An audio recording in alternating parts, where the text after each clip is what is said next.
framed by the movie was revolutionary for 1987, and it's still revolutionary. I had to comment on this from a woman point of view. Much appreciate your mansplaining, very much. I think it's the second video that I see from this person talking about women's right and mansplaining women.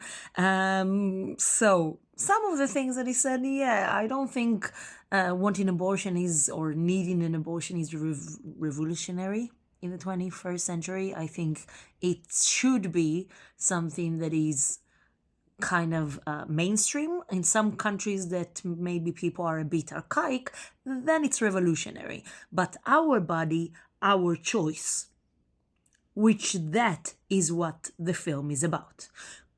There's a part he's saying in this video that it's like, it's about sex. The film is about sex and the freedom of sex. No. It's not about the fact of having sex and everything, sexuality or whatever. No.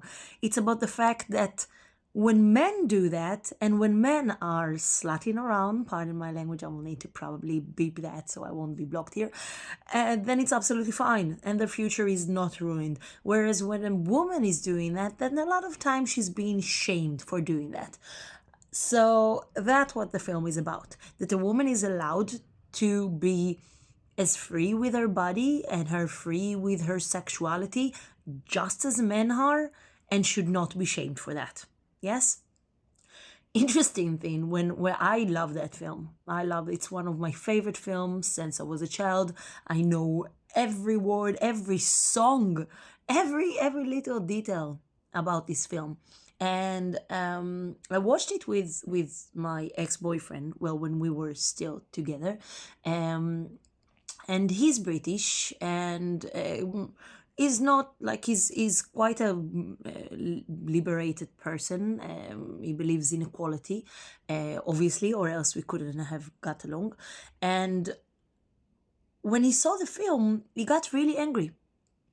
And he mentioned there the fact of she took money from her dad and she lied about it, and then she brings him at the middle of the night to do something that he has no choice but doing, whether he agrees with it or not. And I understand his point of view, because obviously you shouldn't lie to your parents. You shouldn't put my dad was a doctor. I wouldn't want to put him in a situation that he's doing something immoral, or put him in risk, or putting someone else in risk.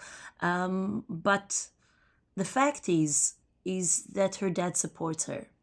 And at the end of the film, spoiler alert if you've never watched the film,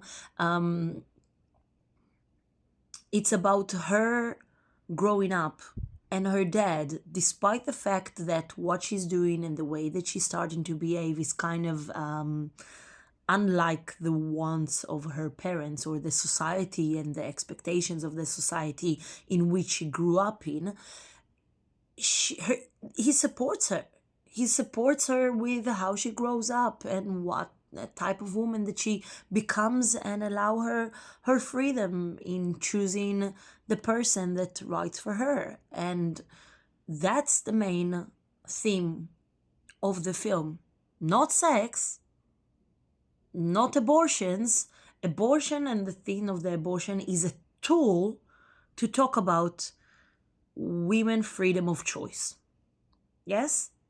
Let's be clear about that. And I had to comment on that, mansplaining, whatever. And if any, that's the main thing about that. That's the main thing about the film.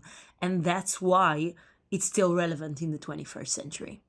Not because it's revolutionary, but because we still don't have it in many countries. That's why.